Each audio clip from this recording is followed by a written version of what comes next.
videoing themselves. Like, even in the middle of an active shooter situation, there are people thinking, I need to post about this.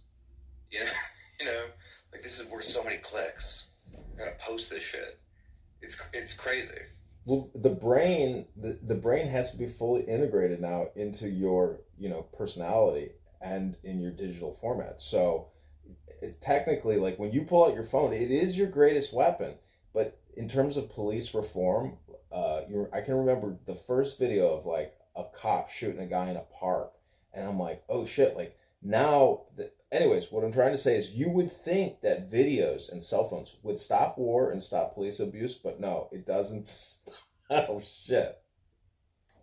No, it's interesting. It's like, I'm thinking about this while we're talking about it. It's like, let's imagine there was a dictator that arose in some country. Somebody just, Mussolini their way. They were on the march in Rome or whatever. And, like, what would happen? We would probably all just watch it from our phones and talk about how bad it was. But nobody would do anything to stop it, you know? So, like, maybe that's the thing that makes it real, is like the territory is wide open and you could just at any point just do shit. You know, if you wanted to march Rome, everybody's so goddamn plugged into their device that like you could probably do it if you're out there. And then people would just kind of like, it would be the big dopamine for the week or something. You know, like it's so bizarre. Well, look at Gaza. Cell phones didn't stop the invasion of Gaza, and they deplatformed that one biracial guy who was putting out those crazy dead baby videos, and those were on Meta and Instagram, etc. for months, like a year. But anyways, those videos were so graphic, but eventually that went away, and they stopped allowing that, I assume. Yeah.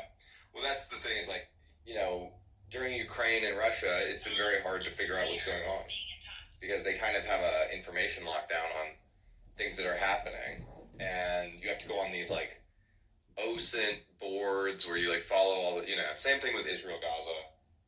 It's hard to get a real, because it's like people are like, this is you'll see a piece of information, somebody's like, this is Hamas propaganda, and you're like, okay, is it? Is it not? I don't really know because I have no actual.